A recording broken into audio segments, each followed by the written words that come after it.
Kami berdua, saya dan Dr. Tifa, sudah sepakat untuk nanti melaporkan saudara L. Lecumanam itu tadi. Karena dia mengaku-ngaku korban, padahal dalam LP-nya itu tertulis organisasi. Organisasi kok korban? Itu dari mana? Ya, artinya itu nanti akan kita proses dan insya Allah itu malah akan berlanjut. Kalau itu berlanjut nanti juga akan tidak hanya pidana, tapi juga perdata. Ini ada Mak Lampir ini. Yang itu mengatakan bahwa katanya saya sudah diperiksa tim cyber Polda Metro Jaya dengan akun ini. Bohong. Sekali lagi, orang ini berbohong. Mak Lampir ini berbohong. Nggak pernah ada yang namanya saya diperiksa Polda Metro Jaya dalam kasus akun Twitter mengunggah ijazah Jokowi. Siap ya? Assalamualaikum warahmatullahi wabarakatuh. Assalamualaikum warahmatullahi wabarakatuh. Ya, kawan-kawan semua, sobat-sobat semua, para jurnalis dan juga pekerja atau pegiat media sosial media. Terima kasih atas kehadiran kawan-kawan semua di tengah Harpidnas ini, Hari Terjepit Nasional. Kita tetap berusaha mengupdate apa yang menjadi perkembangan kasus dugaan ijazah palsu yang menersangkakan Mas Roy dan Dr. Tifa. Jadi kami seperti biasanya setiap Jumat mendiskusikan perkembangan yang ada. Nah, salah satu yang kami bahas adalah mengenai isu P21 gitu ya. Jadi P21 menjadi sebuah spekulasi yang kemudian perlu kita sikapi dengan tegas dan jelas. Dan ini adalah penyikapan yang dikeluarkan oleh Troya, Tifa Royce Advocates, dan ada beberapa poin yang ingin kami sampaikan. Jadi kawan-kawan semua, secara umum kami mengatakan bahwa kasus ini tidak layak ditindaklanjuti dengan P21. Karena itu kami melihat ya dengan nalar hukum yang baik seluruh-seluruhnya, kami melihat kasus ini sudah selayaknya dihentikan. Kenapa begitu? Ada beberapa alasannya. Pertama adalah soal lampaunya waktu. Kita ketahui sudah berapa pekan kita di sini dan bicara tentang lampaunya waktu sejak barangkali dari 4 atau 5 pekan terakhir. Coba bayangkan, sekarang sudah tanggal 30 Mei 2026 ya. 30 Mei 2026 dan kita masih bicara tentang lampaunya waktu. Kita tahu bahwa pertama kali kasus ini dilimpahkan ke pengadilan itu pada tanggal 13 Januari 2026.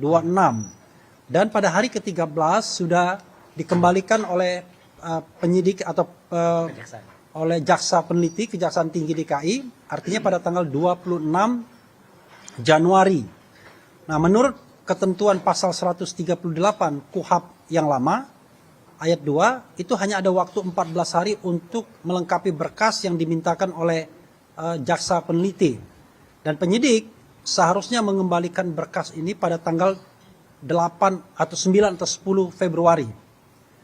Dan sekarang, kalau sekarang sudah tanggal 30 Mei, kita tidak tahu kapan berkas itu dilimpahkan dan diterima di Kejaksaan Tinggi, karena tidak ada statement. Ada statement dari Polda Metro Jaya bahwa berkas itu sudah dilimpahkan pada tanggal 17 April 2026. Dari 9 Februari ke 17 April, itu sudah 83 atau 84 hari. Jadi kami menganggap bahwa ya 80-an hari lah ya, dihitung persisnya nanti silakan dihitung, tapi lebih dari 80 hari dan itu sudah menyalahi ketentuan pasal 138 ayat 2 yang memberikan waktu 14 hari. Kenapa kami menggunakan KUHP lama? Karena ada ketentuan peralihan seperti yang sering kita katakan pasal 361 huruf A yang mengatakan kalau kasus itu dalam tahap penyidikan maka digunakan KUHP yang lama. Tetapi mungkin kawan-kawan akan mengatakan, bagaimana kalau KUHP baru? Sama, KUHP baru juga sudah lewat waktunya. Karena KUHP baru itu back and forth-nya 14 hari, kemudian kalau sudah dilihat, diteliti, dikembalikan, kemudian ada waktu 14 hari untuk memperbaiki, kemudian kalau dikembalikan lagi ada 14 hari untuk memperbaiki dan gelar perkara khusus. Setelah gelar perkara khusus ada 14 hari bagi jaksa. Jadi kalau 14 kali 3 dan katakanlah pengadministrasiannya ya kira-kira 50 hari. Sementara kasus ini kalau hitungannya sejak tanggal 13 Januari, maka Februari, Maret, April, Mei itu sudah 4 bulan ya. Jadi Februari, Maret, April, Mei sudah 4 bulan setengah. Jadi 4,5 bulan. Udah lewat 4,5 bulan itu berapa hari? 135 hari sudah. Padahal kalaupun menggunakan KUHP yang baru paling back and forth-nya 50 hari harus selesai. Menggunakan KUHP yang lama hanya mengatakan perbaikan P19 itu 14 hari. Nah, ini yang kemudian kita katakan sudah lampaunya waktu. Di antara kita juga ada informasi yang kemudian berkembang bahwa ada sprindik baru katanya. Sprindik baru pada tanggal 30 Maret 2026. Kawan-kawan semua, kalau seandainya sprindik baru itu atau surat perintah penyidikan yang baru itu mau dijadikan patokan, maka sprindik yang lama berarti gugur kan? Jadi ada 3 sprindik yang sudah dibuat. Sprindik tanggal 14 Juli, sprindik tanggal 15 Januari, dan sprindik tanggal 30 Maret. Kalau sprindik terakhir yang menjadi patokan, maka ada yang berpendapat, termasuk kami juga berpendapat, ya sudah, kalau mau menggunakan sprindik baru, memang waktu belum terlampaui, tetapi penersangkaan terhadap Mas Roy dan Dr. Tifa gugur, batal, karena didasarkan pada sprindik 14 Juli 2025. Karena itu tinggal pilih, kalau lampaunya waktu juga kasus ini tidak layak ditindaklanjuti, kalau menggunakan sprindik baru sebagai patokan, maka surat penetapan sebagai tersangka gugur dengan sendirinya. Itu sikap kami. Nah kemudian yang kedua yang ingin kami sampaikan juga adalah nanti diperdalam ini. Begini kawan-kawan sekalian, ini sering tidak dimengerti argumentasi ini, ya, bahwa yang diadukan ini adalah delik aduan. Jadi laporan Jokowi terutama adalah delik aduan, walaupun kemudian disisipi pasal-pasal yang bukan delik aduan itu soal lain, tapi core bisnisnya adalah delik aduan. Nah, delik aduan itu ketika terjadi restoratif justice, maka menghendaki adanya pencabutan laporan. Oke?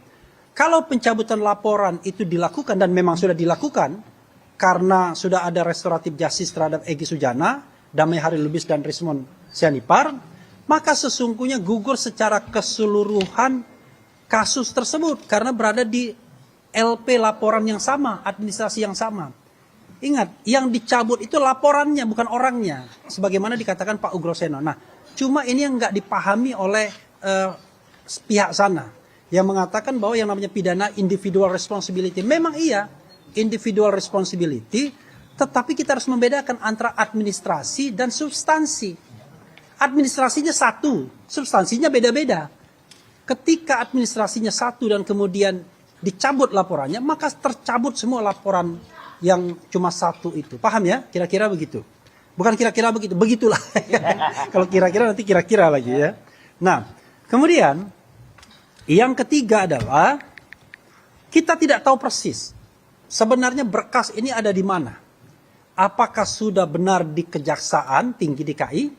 Apakah masih di kepolisian? Apakah back and forth secara diam-diam bolak-balik? Kita nggak tahu. Tapi kalau asumsinya memang benar-benar di Kejaksaan, maka kami mengimbau, ya, meminta agar kasus ini dihentikan saja. SPDP-nya dikembalikan. SPDP itu surat perintah dimulainya penyidikan. Dikembalikan. Karena sudah tidak layak lagi baik secara formil maupun secara material yang akan kami sampaikan berikut ini. Jadi kami mengimbau karena ada ketidakjelasan dan ketidakjelasan itu mengandung ketidakpastian hukum. Ketidakpastian hukum itu berpotensi melanggar hak asasi manusia tersangka Mas Roy. Bayangkan, Mas Roy ini terombang-ambingnya lama sekali. Cuma untuk menghibur diri, Mas Roy sering bercanda. Padahal sesungguhnya ketidakpastian ini menyebabkan banyak pekerjaan yang tidak bisa dilakukan secara normal. Dr. Tifa juga begitu. Dr. Tifa sekarang sedang menghadapi ujian disertasi doktoral dia di Fakultas Kedokteran UI juga terganggu dengan ketidakpastian ini. Karena itu kami meminta, ya, mendesak Kejaksaan Tinggi agar kemudian menghentikan ini dan mengembalikan SPDP, surat perintah dimulainya penyidikan, kepada penyidik Polda Metro. Kalau mau ditindaklanjuti lagi, ya silahkan bikin laporan baru Pak Jokowi. Karena proses yang sudah dilakukan ini tidak memadai, tidak adequate, baik secara formil maupun secara material. Secara formil, kita sudah katakan tadi ada lampaunya waktu, ada sprindik baru 30 Maret yang mengakibatkan harusnya kalau dijadikan patokan tersangka ini gugur. Sebelumnya bahkan kita menganggap ada pelanggaran terhadap Undang-Undang Perlindungan Saksi dan Korban. Tapi secara material, kita ketahui bahwa 6 pasal yang disangkakan itu semua tidak relevan. Mulai dari pasal yang terberat, pasal 35, mengedit dokumen seolah-olah yang tidak otentik menjadi otentik. Itu bullshit, ya kan? Bagaimana mungkin Mas Roy dikatakan membuat dokumen Pak Jokowi jadi otentik? Padahal dia mengatakan 99,9% palsu. Jadi sangat tidak beralasan menggunakan pasal 35 Undang-Undang ITE, Undang-Undang nomor 11 tahun 2008, Undang-Undang ITE yang pertama kali. Lalu pasal 32 ayat 1 Undang-Undang nomor 11 tahun 2008 juga tentang ITE, merusak dokumen milik orang lain, ya kan? Atau milik publik. Itu juga nggak relevan. Dokumen apa yang dirusak? Dokumen Pak Jokowi mana yang dirusak oleh Mas Roy dan Dr. Tifa?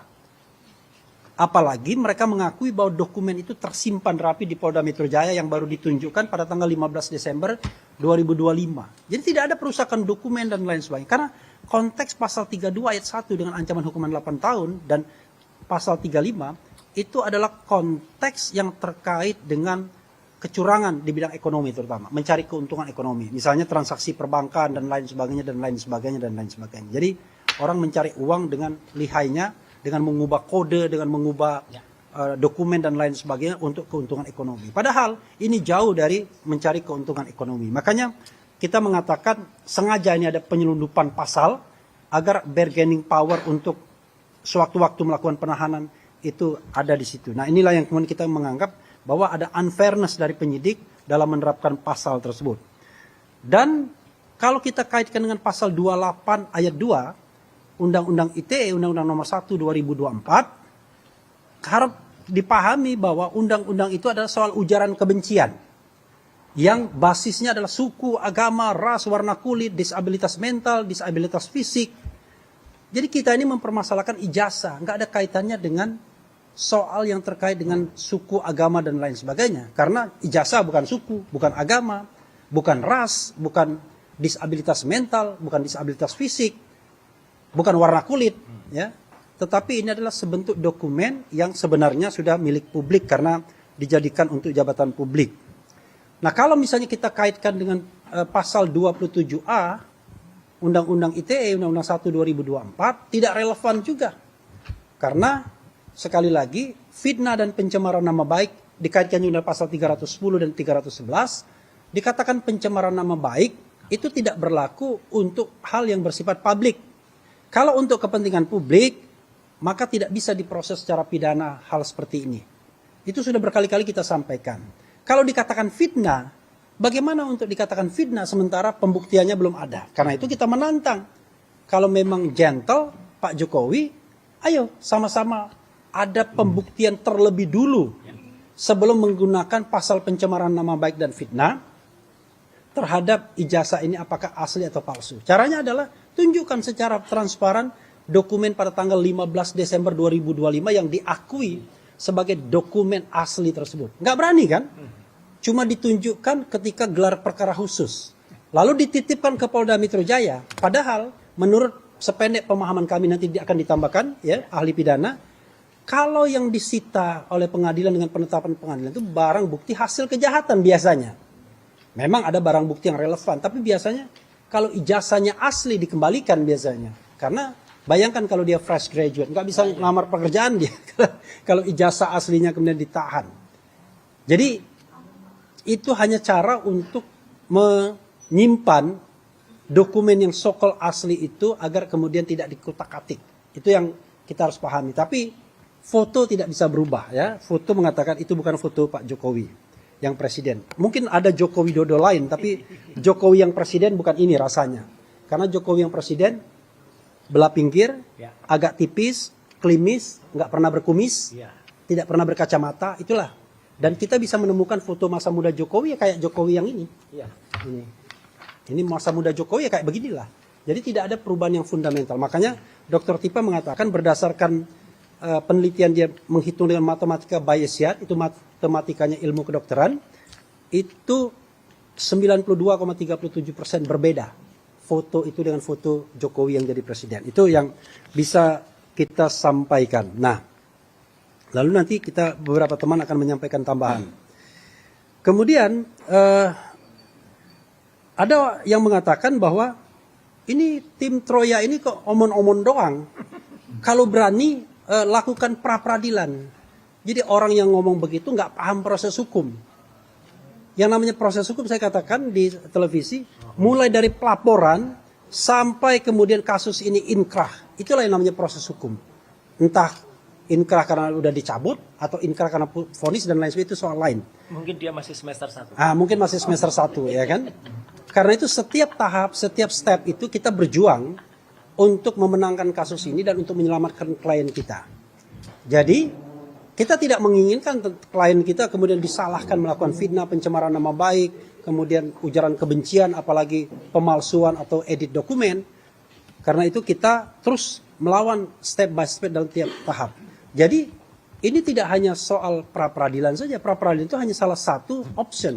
Tapi option yang kami lakukan adalah mendesak Kejaksaan Tinggi sebagai dominus litis, sebagai pengendali perkara untuk menghentikan kasus ini. Apakah boleh? Boleh. Kasus Firly Bahuri itu dihentikan, walaupun ini bukan contoh yang baik ya. Ya kan? Dihentikan setelah 2 tahun tidak jelas, akhirnya SPDP-nya dikembalikan. Dan apakah kemudian akan dibikin proses baru itu soal lain. Kemudian kawan-kawan sekalian, nanti juga di-highlight bagaimana nasib surat kami ke Dewan Perwakilan Rakyat, terutama Komisi 3. Bagaimana nasib surat kami, karena kami minta audiensi dengan Komnas HAM, nanti akan dibahas dan ditambahkan oleh teman-teman yang barangkali punya tugas untuk menambahkannya. Dan terakhir, ini agak ngeri-ngeri sedap juga, ya. Dan Mas Roy yang akan menyampaikannya secara langsung, ya. Ada teman baik yang bernama L. Nanti L ini akan dilaporkan. Mas Roy akan menyampaikan kenapa L perlu dilaporkan. Ya. Itu yang ingin saya sampaikan.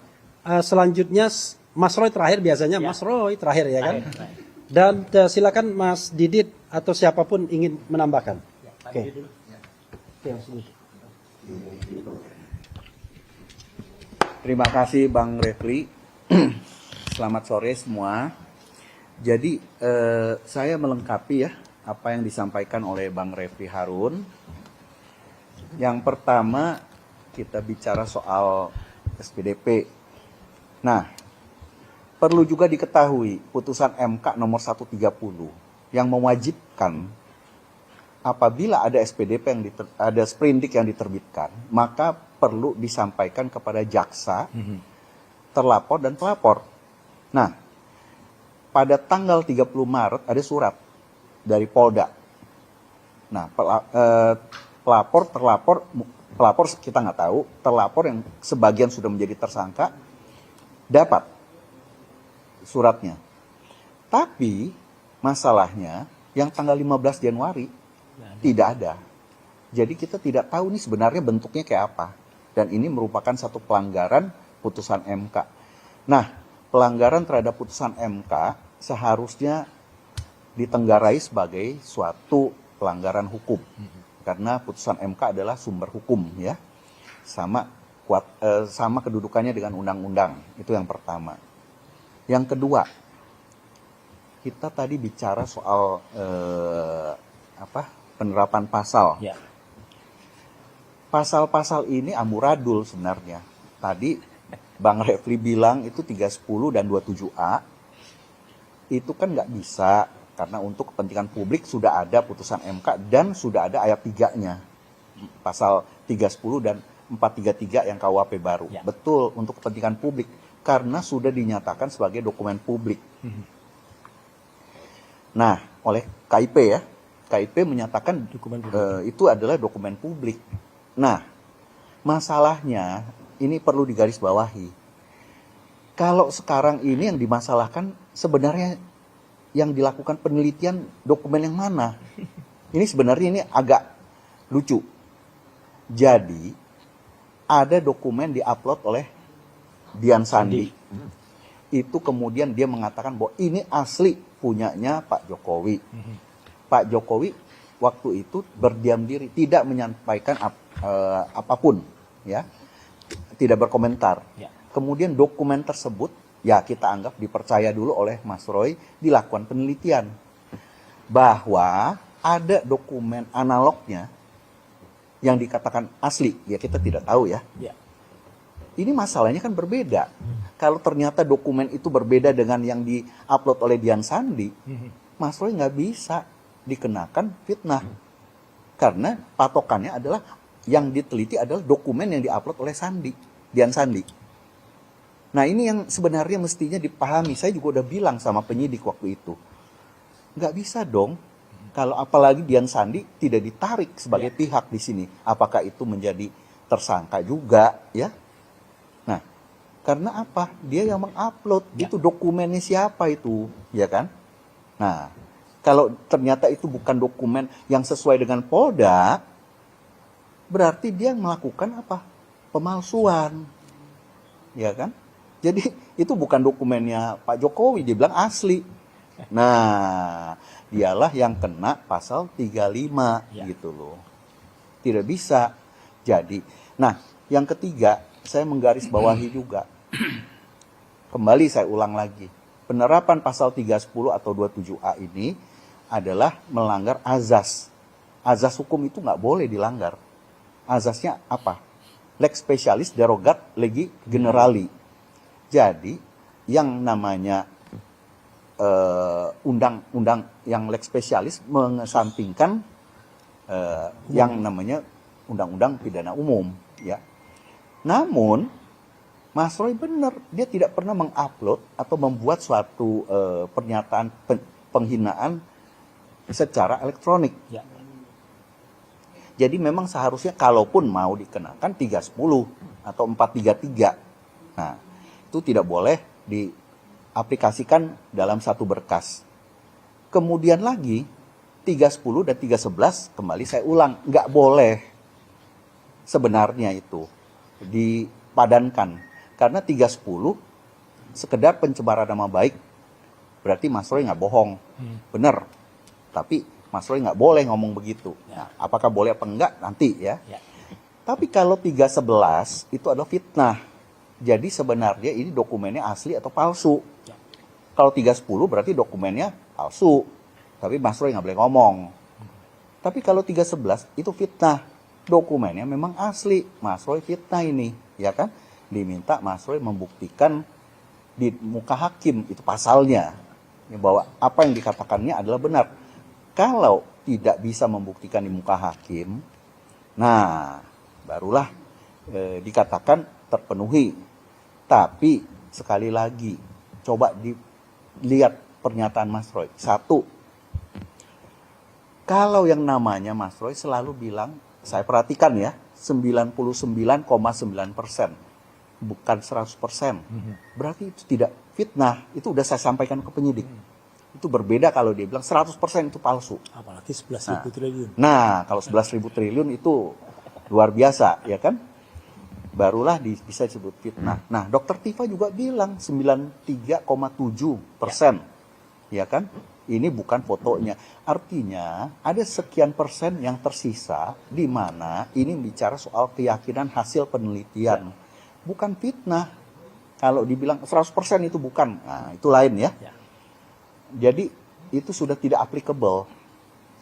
Nah, kalau penerapan pasal-pasal lain udah nggak masuk lah, itu udah jelas ya, 28 ayat 2 yang itu juga merupakan anak haram dari undang-undang yang ITE yang baru, ya kan, sudah dicabut, dirubah menjadi pasal 243, tiba-tiba muncul lagi, beranak lagi itu gitu loh. Nah, ya jadi itu. Nah, tadi melengkapi juga Bang Refli mengenai laporan. Jadi begini, ini saya perhatikan beberapa statement dari lawyer-lawyer Pak Jokowi. Kita appreciate untuk pendapat mereka, tapi yang menjadi masalah adalah begini. Bang Refli tadi udah bilang, kalau RJ itu kan harusnya laporan dicabut, baru bermaaf-maafan, ya kan? Bermaaf-maafan, ya kan? Karena dan tindak lanjutnya adalah laporan dicabut. Laporan itu adalah pondasi. Nah, kemudian dilanjutkan dengan SP3. Kalau yang namanya SP3 bisa dengan pemecahan sprindik bisa, tapi bukan delik aduan dan tidak perlu mencabut laporan. Nah, itu bisa. Pasal-pasal yang misalnya saya laporkan itu ada 2 orang penipuan, ini ada 2 orang yang datang, ternyata yang nipu cuma 1. Nah, sprindiknya dipecah, itu tidak perlu RJ. Yang 1 itu adalah tidak terpenuhi unsurnya, ya, bahwa dia tidak menipu sebenarnya, dia membuktikan saya cuma datang waktu itu, datang ikut bertemu, ikut kenalan. Nah, itu sprindiknya dipecah, nggak perlu lagi pencabutan laporan, tapi SP3 untuk yang 1, bahwa nanti dia tetap menjadi saksi di perkara sprindik yang 1 lagi, silahkan. Ya, tapi itu bukan yang seperti yang kejadian di sini. Ini LP-nya 1. Nah, kemudian ada juga statement dari lawyernya Pak Jokowi yang mengatakan, nah ini kan ada beberapa terlapor dan kita sebutkan perbuatannya macam-macam beda-beda. Itulah risikonya kenapa digabung gitu loh. Dan nggak bisa. Ini bukan kita bicara penggabungan. Yang kita sebut, kita kenal adalah apakah itu konkursius, realis atau idealis. Nah, itu penggabungan, ya. Tapi orang-orangnya 1 dari beberapa perbuatan. Nggak bisa beberapa perbuatan dengan orang-orang yang berbeda digabung-gabungkan. Nanti saya akan menghubungkan si A melakukan pemerkosaan, yang 1 melakukan pembunuhan, saya gabungin semua gitu dalam satu perkara. Nanti yang pemerkosaan kita RJ misalnya, ya kan? Yang pembunuhannya sisa. Lah kalau 1 laporan ya nggak bisa gitu loh. Itulah resikonya kenapa bikin laporannya digabung. Nah, ya. Jadi mungkin itu supaya pemahaman. Nah, jadi kalau mau di P21 dengan kondisi yang seperti ini, apalagi ada pasal selundupan yang masih di CLS kan, ini agak lucu ya. Saya bilang, ya kita pembelajaran sekarang. Kalau dulu katanya, banyak ini, lampau waktu dan sebagainya, itu nggak apa-apa. Ya itu silahkan, tapi apakah kita terus-menerus mau seperti itu? Terjadinya pelanggaran-pelanggaran, kan banyak itu pelanggaran. Ya, kita nggak mau, ya. Jadi upaya-upaya itu, sehingga kalau dibilang, kok harusnya jangan minta SP3, yang tadi omon-omon tadi Bang Refli bilang. Lah, itu kan yang di Bareskrim itu di SP2 lidik. Iya. Itu kan bagian dari proses, due process of law. Berhenti di penyelidikan. Berhenti penyelidikan itu juga satu proses hukum gitu loh. Minta SP3 itu proses hukum juga. Dan itu diatur di KUHP. Mau yang lama atau yang baru. Ya, tidak cukup bukti, bukan perkara pidana, karena orangnya meninggal dan sebagainya, ya, banyak gitu loh.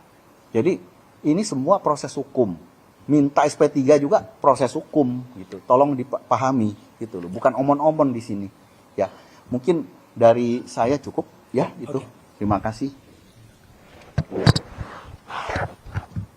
Jadi sekali lagi ya, kita tidak boleh terjebak dalam sebuah terminologi yang, wah ini dibilang takut sidang lah, takut sidang. Jadi sidang itu hanyalah satu proses dari proses hukum yang ada. Kalau kita bisa menghentikan proses itu di awal, kenapa kita harus tunggu sidang? Karena itu kita challenge, kita tantang. Kalau Anda yang anggap benar proses ini, maka go ahead. Tapi kami mengatakan ini tidak benar. Karena itu kami minta dihentikan. Dan kami mengatakan tidak benar itu baik secara formil maupun material. Dan itu alasannya banyak sekali. Bayangkan tadi. Sudah berapa pekan kita di sini mengatakan lampaunya waktu, ya. Silakan Saudara Ramdan mungkin mengupdate soal surat ke DPR. Silakan. Terima kasih rekan Refli dan rekan yang lainnya, Mas Roy, Prinsipal. ini kita walaupun di hari libur menyempatkan mengirimkan surat kembali kepada DPR setelah tanggal 20 Januari belum ada balasan, kemudian 29 April kita kirim yang kedua juga tidak ada balasan. Tanggal 26 Mei sudah kita kirimkan juga ke Komisi 3 kembali lagi. Kita belum dapat respon. Tentu saja kita terus-menerus untuk kemudian menyuarakan bahwa ini kita bicara tentang hak asasi manusia yang ternyata lebih enak untuk dibicarakan jadi bahan diskusi ketimbang diaktualisasikan.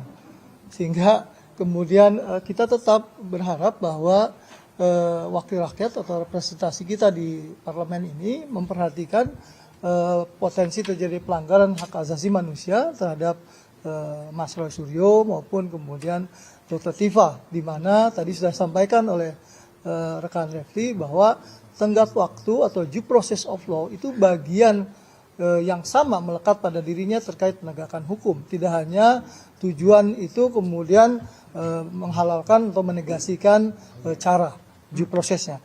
Dan ini tentu saja kami sampaikan secara terbuka melalui forum hari ini bahwa Komisi 3 kami menunggu surat balasan yang pasti bukan surat balasannya Mas Roy, tetapi juga pada respon positif terhadap apa yang kami sampaikan. Mungkin itu yang bisa disampaikan Mas Refli, rekan Refli, dan tentu saja catatan kecil lainnya adalah bahwa ya jangan menunggu nanti pemilu 2029 baru kemudian kami dipanggil, tapi inilah momentumnya untuk kemudian menjadi wakil rakyat. Demikian rekan Refli. Ya, Ramdan ini bisa ngomong demikian karena dia mantan sekjen partai. Ya, kita mungkin bisa minta Pak Yasena bicara mengenai surat kita ke Komnas HAM, bagaimana nasibnya. Silakan Pak Yasena. Oh, Pak Yasena lagi keluar dulu. Mungkin oke. Pak Ya, CL. surat bukan surat kita Surat ke yang Komnas ke HAM. Komnas HAM dulu. Ya, bagaimana nasibnya? Silakan. Mau nyampaikan? Hah? Oke. Jadi kita nanti Pak Yasena ya. Jadi oke nih, Pak Yasena mungkin bisa menambahkan bagaimana nasib kita, surat kita ke Komnas HAM itu, materi itu mungkin bisa ditambahkan. Komnas HAM. Jangan CLS dulu. CLS kan belum ada perkembangan. Ya. Ya. Baik, terima kasih. Jadi untuk terkait dengan masalah surat kita yang ke Komnas HAM, kita akan segera menindaklanjuti untuk kita menanyakan langsung ya ke sana sampai di mana ya, karena ini menyangkut masalah nasib orang ya yang tidak jelas, yang seolah-olah dipimpong gitu ya. Nah, ini tugasnya Komisi Nasional Hak Asasi Manusia ya, harus betul-betul berpihak di posisi hak asasi manusia. Ya, nanti kita akan tindak lanjuti segera untuk ke depan suratnya. Kalau memang tidak ditanggapi, kita bersurat dan kita akan datangi ke sana. Saya rasa mungkin. Mantap. Terima kasih. Oke. Ya, Saudara Rifai mungkin jadi namamu Rifai kan? Rifai deh. Sama. Nggak ada kesumaan negaranya. Saya udah siap mau nyolot aja. Iya. Ini Rifai TPDT ya kan. Jadi rencana pelaporan terhadap salah satu pelapor ini Inisial dulu ya. Inisialnya L ya. Nanti L itu siapa akan disampaikan Mas Roy. Ini disetujui oleh dua prinsipal. Jadi Mas Roy Suryo, Noto di Projo, ada KRMT di depannya, kemudian ada Tifauzia Tiasum atau Dr. Tifa. Nah, barangkali mewakili Dr. Tifa dari TPDT, tim pembela Dr. Tifa, silakan Mas Rifai. Terima kasih rekan-rekan sekalian bahwa kami dari kuasa hukum TPDT akan membuat laporan polisi terkait dengan salah satu dari pihak Termul yang memberikan keterangan palsu, L aja. fakta palsu terkait di hadapan penyidik bahwa dia juga sebagai korban. Dalam hal ini dia melaporkan terkait dengan pasal 28 ayat 2. Padahal bahwa itu dia tidak masuk dalam korban. Itu sangat merugikan klien kami, makanya kami akan mengadukan itu ke Polda. Mungkin demikian. Assalamualaikum warahmatullahi wabarakatuh. Waalaikumsalam warahmatullahi wabarakatuh. Nah, tibalah kita pada saat yang berbahagia. Dengan selamat sentosa mengantarkan Mas Roy untuk menyampaikan apapun yang ingin dia sampaikan. Silakan Mas Roy. Baik. Assalamualaikum warahmatullahi wabarakatuh. Waalaikumsalam Ya. warahmatullahi wabarakatuh. On behalf of Dr. Tifa, bahasa Inggris. Ya, atas nama Dr. Tifa juga, ya. Tadi sebelum kita mulai press conference, kami juga sudah berkomunikasi langsung dengan Dr. Tifa dan kita speakerphone. Jadi saya menyampaikan ini atas nama kami berdua ya, selaku prinsipal saya Roy Suryo dan Dr. Tifa, bahwa nanti pada saatnya kita akan mengajukan juga pelaporan terhadap saudara L. Nah, L itu siapa? Bukan lampir ya, lain. Lampir lain lagi lampir ya. Tapi L itu ada sedikit. Nah, tapi sebelumnya saya ingin mengupdate dulu, izin Mas Refli dan teman-teman semua, bahwa ada perkembangan yang sangat menarik. Ya, Termul sekarang lagi gundah dan saat ini Termul lagi kabarnya lagi berkumpul untuk nonton live kabarnya. Ya, mereka berharap turunnya Godot, ya gitu, menunggu Godot. Godot itu adalah sandiwara yang sangat terkenal dulu ya gitu, yang nggak akan turun. Yaitu mereka nunggu Godot yang namanya P21.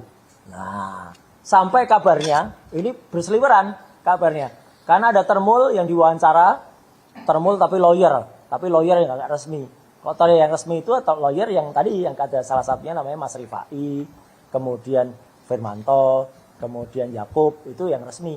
Yang nggak resmi itu banyak, bising tapi mereka itu ya. Itu lagi memperbincangkan katanya yang namanya Jokowi itu marah sampai gebrak meja katanya gitu.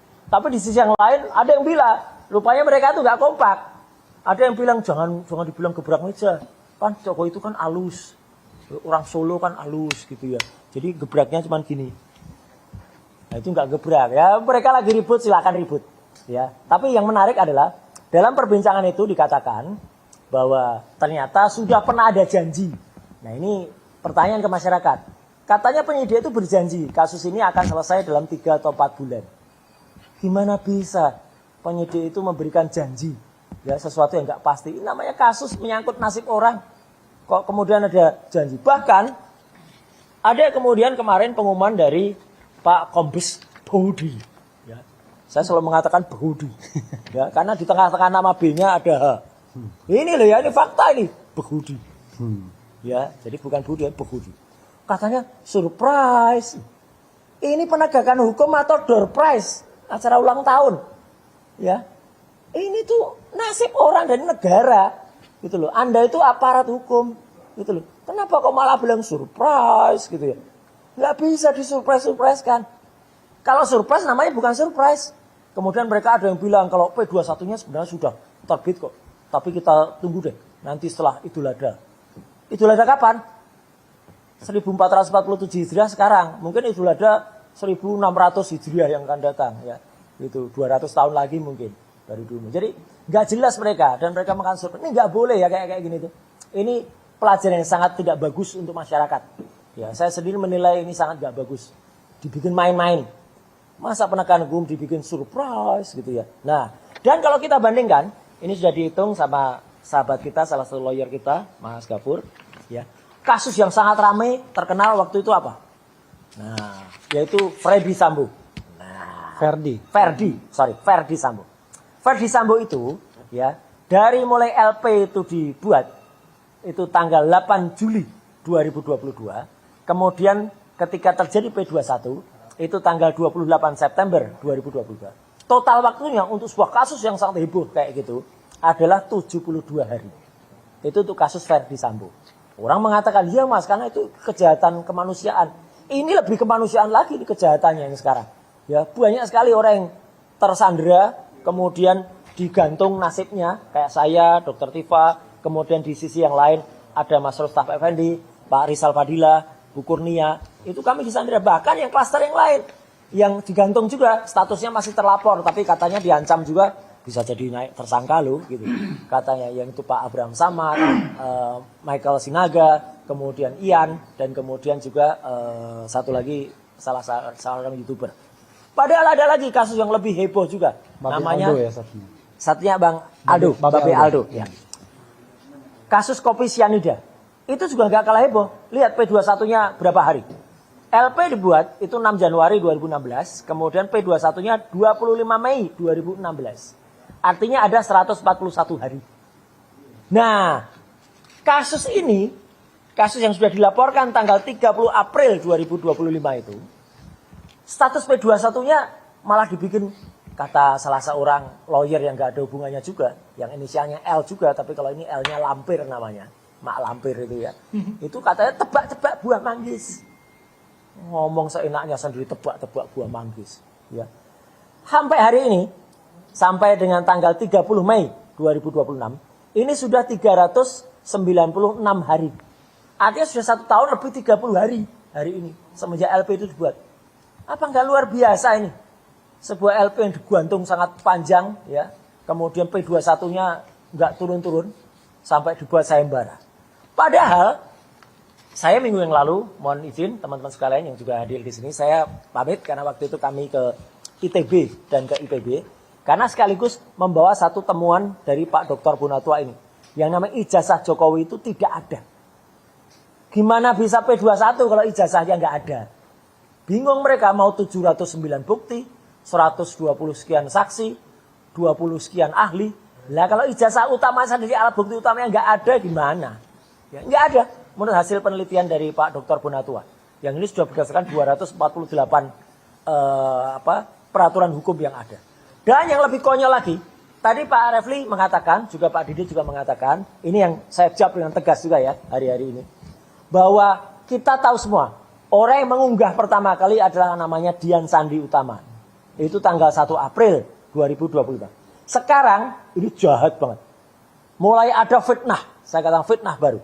Jadi, saya memang pernah punya akun Twitter, namanya @krmtroysuryo2. Akun itu sekarang dalam posisi memang masih disita pihak aparat semenjak kasus Stupa. Dan saya tidak lagi punya kuasa atau tidak lagi punya akses terhadap akun itu. Itu penting banget. Jadi semenjak peristiwa itu, saya tidak lagi punya akses terhadap itu.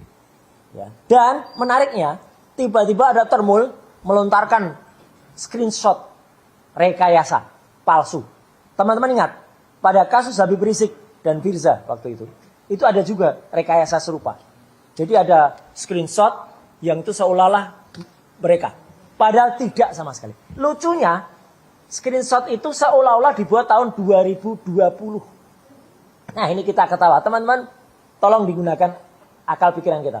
Kasus ijazah ini baru muncul pertama kali tayangannya di media massa itu semenjak yang namanya Dekan Fakultas Kehutanan UGM yang namanya Pak Sigit Sunarta itu mempertontonkan ini pada akhir Oktober 2022. Jadi itulah dia muncul pertama kali 2022 Oktober dan tampilannya adalah seperti ini. Ijazah yang ditampilkan itu. Baru saat itulah ijazah itu muncul dalam bentuk hitam putih. Dan ijazah hitam putih tidak bisa dianalisis. Sehingga waktu itu ada yang namanya Dr. Eng Resmond Hasiolan Sianipar M. Ya. Harus gitu ngomongnya. Ya, pakai ang gitu. Ya. Itu karena ijazah yang diposting oleh Dian Sandi adalah ijazah yang berwarna. Jadi ini penampakan pertama pada tanggal 24 Oktober 2022. Baru kemudian Dian Sandi menampilkan yang berwarna. Inilah yang namanya kausa prima. Pertama kali muncul itu ya di Twitternya Dian Sandi. Kok tiba-tiba sekarang ada fitnah. Yang kemudian membuat Roy Suryo sudah posting 2020. Maaf ya kalau saya pinjam istilahnya Rocky Gerung picik ini. Kalau mau bikin ya mungkin harusnya tanggal 2022 juga gitu loh. Jadi biar make sense. Dibikin 2020. Jadi konyol banget. Bahkan yang lebih konyol lagi, ini ada Mak L. Kalau tadi ini ada Mak Lampir ini ya. Yang itu mengatakan bahwa katanya saya sudah diperiksa tim cyber Polda Metro Jaya dengan akun ini. Bohong. Sekali lagi, orang ini berbohong. Mak Lampir ini berbohong. Nggak pernah ada yang namanya saya diperiksa Polda Metro Jaya dalam kasus akun Twitter mengunggah ijazah Jokowi. Ya, itu poinnya. Kalau diplesetkan, sekarang terus melesetkan tuh Roy Suryo akhirnya ngaku punya Twitter. Loh memang, dulu saya punya Twitter. Semenjak disita Polda Metro Jaya juga pada kasus Stupa. Ya, itu sudah beberapa tahun yang lalu. Saya nggak punya akses lagi. Jadi kalau ada orang bisa memunculkan tayangan di situ, siapa berarti yang munculkan? Udah bisa ketebak permainan rekayasa kayak gini nih. Karena dulu pernah kejadian ini persis pada kasus Habib Rizik dan Firza waktu itu. Persis sama, polanya sama, modusnya sama. Ya, jadi seolah-olah dia yang mengupload, padahal tidak sama sekali. Dan orang ini lagi-lagi bohong, bilang kalau saya kemudian diperiksa Polda Metro Jaya. Jadi sekali lagi teman-teman semua, saya juga sudah katakan semalam pada podcast saya sendiri di Roy Suryo Official ya, bahwa Mak Lampir ini bohong. Bahkan dia kemudian kebohongannya diikuti dengan kebohongan dia mengajak judi. Lawyer kok ngajak judi dengan menawarkan 10 juta rupiah. Nah, satu lagi orang yang ngajak judi adalah inisial L yang laki-laki. Namanya Licumanan. Dah, catat itu. Ya. Jadi itu yang mau kita laporkan. Inisial L itu adalah Licumanan. 2 L ini. Ya, bukan Duolipa tapi 2 L ini ya. Gitu. Jadi L 1 Lampir, satunya. Ini jelas, ini melanggar. Ini kata Pak Ugro melanggar sudah 426, 427 kalau menawarkan judi ini. Itu jelas. Tapi kita maklum lah ya. Dia ternyata lawyernya siapa tuh? Baca aja tuh. Siapakah Mak ini pembela? Nah ini loh. Kalau tulisannya nggak jelas gambarnya ini. Orangnya. Ya. Udah jelas ya. Ini juga masih ngomong aja. Roy Suryo harus segera P21. Udah nggak punya hak juga satu, bukan kuasa hukum, nggak punya legal standing, basnya dibekukan, sekarang terpidana. Wah komplit statusnya sudah. Ya, jadi itu teman-teman semua yang ingin saya tambahkan. Artinya apa yang terjadi sekarang itu adalah P21-nya kita insya Allah waktu itu beberapa hari yang lalu di tayangan Rakyat Bersuara baik Pak Refli Harun, Pak Kosinudin, juga Pak Ugroseno mengatakan kalau demi hukum ya tidak mungkin terbit P21-nya. Bahkan harus terbit SP3. Bukan kami yang minta SP3. Tetapi secara hukum atau demi hukum itu harus keluar. Apalagi dengan ijazah yang tidak pernah jelas statusnya. Ijazah itu katanya sudah ditunjukkan ke kami. Bahkan si Mak Lampir tadi katanya bisa memegang ijazah dengan mengetes embus. Itu bohong lagi. Jarinya dia itu seberapa panjang, ya. Kalau ijazah ini sekian panjangnya, ya, misalnya ini ijazah, teman-teman lihat. Nah, ini ijazah. Itu ada plastik rapat berkeliling. Kalaupun terbuka itu bagian atas untuk memasukkan ijazah itu. Coba lihat jarinya seberapa panjang jari orang itu. Hup. Kalau ada. Kalau lebih panjang lagi ya itu jarinya Mak Lampir itu sampai sini. Apalagi ijazahnya lebih besar. Ya. Pak Refli waktu itu ada di situ, saya ada di situ. Ya tidak mungkin ada tangan bisa masuk, apalagi itu plastiknya rapat dan begitu kita pegang aja langsung nggak boleh dipegang. Kok bisa ada seseorang jari tangan Lampirnya masuk kemudian pegang embus, kemudian dia merasakan embos, itu bohong lagi. Ya, jadi teman-teman semua clear ya, apa yang kita sampaikan ini adalah bukan semata-mata defense, tapi kita melakukan hal yang seharusnya dilakukan. Dan at last but not least, tadi yang dikatakan pesanannya adalah apa? Kami berdua, saya dan Dr. Tifa, sudah sepakat untuk nanti melaporkan saudara L. Lecumanan itu tadi. Karena dia mengaku-ngaku korban, padahal dalam LP-nya itu tertulis organisasi. Organisasi kok korban? Itu dari mana? Ya, artinya itu nanti akan kita proses dan insya Allah itu malah akan berlanjut. Kalau itu berlanjut nanti juga akan tidak hanya pidana, tapi juga perdata yang akan kita lakukan.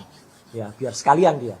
Ya, gitu. Jadi kami tidak membelokkan gawang, tapi kami ingin kemudian memperjelas bahwa apa yang kami lakukan adalah demi menjaga marwah hukum di Indonesia dan agar kesewenang-wenangan ini tidak juga terjadi pada orang lain. Ya, jadi kalau teman-teman semua kemudian melihat yang namanya ijazah Jokowi itu memang tidak akan pernah tenang. Karena ada orang mengatakan ijazahnya asli atau palsu. Wah, gini ya. Ijazahnya asli, tanda tanya. Palsu. Ya. Asli atau palsu? Jawabannya ijazahnya palsu. Tuh ada di bawah tuh jawabannya. Jadi jawabannya palsu. Ya, ijazah ini 99,9% palsu. Terima kasih. Wassalamualaikum warahmatullahi wabarakatuh. Waalaikumsalam warahmatullahi wabarakatuh. Oh, luar biasa. Ini bagian Harus dibuka, palsu. Asli atau palsu? Jawabannya palsu. Ya, ada yang mau menyampaikan pertanyaan? Ya, silakan. Ya, silakan. Oke. Ya.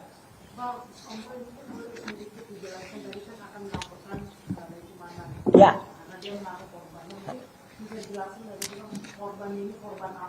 Lah justru itu, makanya dia korban perasaan atau korban apa? Oke, gini. Ya ada, ini biar Pak Refli. Jadi Ya. gini. Jangan ditanyakan pada prinsipal semua. Ya.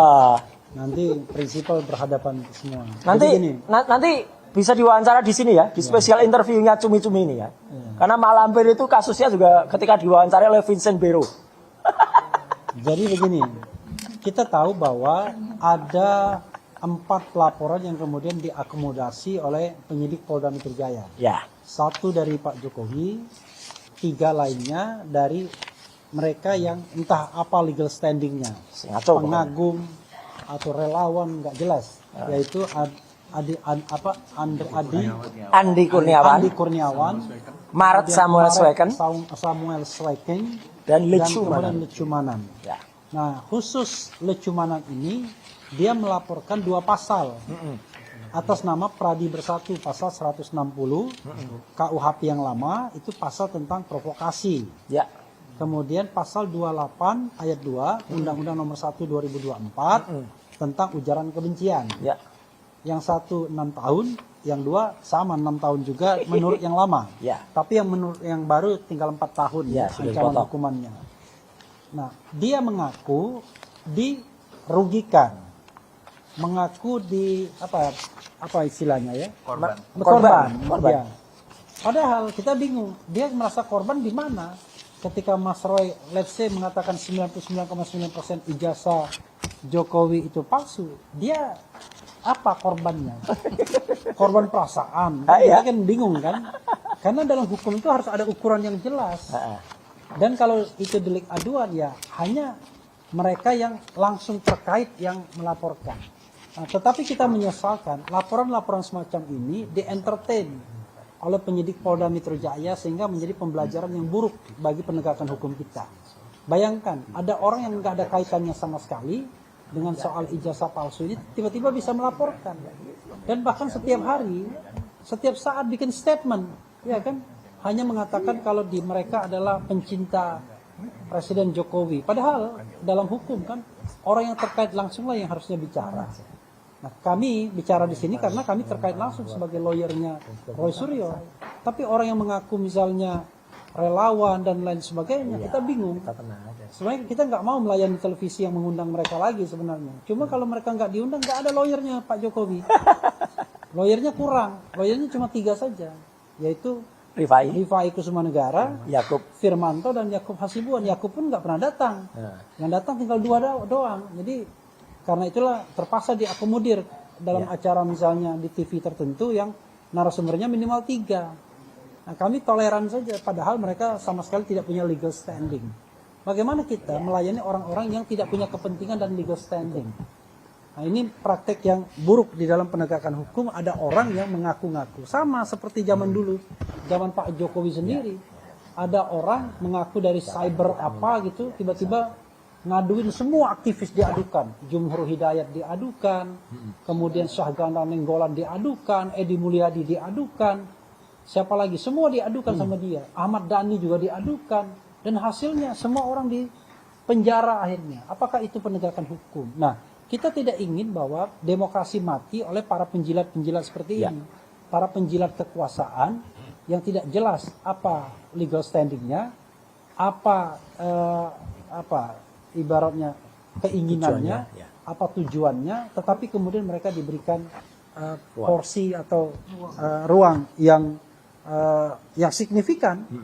Bahkan pengaduan mereka turut dicantumkan di dalam penersangkaan Mas Roy. Padahal kalau kita lihat pasal 28 ayat 2, pertama pasal itu tidak diadukan oleh Pak Jokowi. Ya. Yang kedua, pasal itu nggak ada kaitannya dengan ijazah.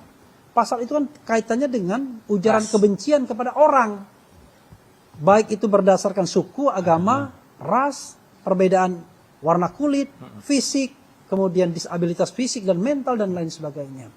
Ijazah bukan suku, bukan agama, bukan fisik dan lain sebagainya. Nah, karena itulah kami tidak hanya komplain dengan lecumanan sesungguhnya. Cuma kami juga akan komplain dengan penyidiknya. Kok bisa yang begini di-entertain? Selain tadi, dugaan penyelundupan pasal 32 ayat 1 dan pasal 35. Walaupun dilaporkan Pak Jokowi, ya penyidik juga harus wise. Apakah benar misalnya Mas Roy atau Dr. Tifa melakukan hal-hal seperti itu? Kan ini kan lucu, penegakan hukum yang menurut saya sangat tidak profesional. Ini mohon maaf ya, sangat tidak profesional menerapkan pasal yang tidak sesuai dengan fakta dan peristiwanya. Itu yang ingin kita sampaikan. Ada pertanyaan lain? Oh, Mas Roy mau jawab? Enggak. Oke. Adalah pertanyaan lain. Udah, oke. Oke, terima kasih ya. teman-teman semua. Mudah-mudahan ini menjawab perkembangan yang ada. Sekali lagi, kami bukan peramal dan kami juga tidak meramal, tetapi kami Dan bukan penjudi. Ya, bukan penjudi juga. Kami menyampaikan sikap kami berdasarkan analisis hukum yang ada, baik secara formil dan material, dengan mengutip pendapat-pendapat ahli dan juga orang yang experience seperti Pak Ugroseno, bahwa seharusnya kasus ini tidak P21 dan seharusnya kasus ini dihentikan, dikembalikan surat perintah dimulainya penyidikan, dan kemudian game is over. Tetapi untuk pembuktian ijazah palsu tetap harus ditindaklanjuti di berbagai forum yang ada. Salah satunya adalah pelaporan oleh tim pemburu ijazah palsu yang dikomandani oleh Rizal Fadila, Rustam Effendi, dan kemudian si Purwanto dari Heru Purwanto dari UI Watch. Dan itu signifikan bisa membuktikan apakah ijazah itu asli atau palsu, karena langsung ke jantung persoalan. Kalau ini apalagi ada 3 orang yang dilaporkan ya. Bermain pinggiran. Oke, itu saja. Makasih. Wassalamualaikum warahmatullahi wabarakatuh. Waalaikumsalam.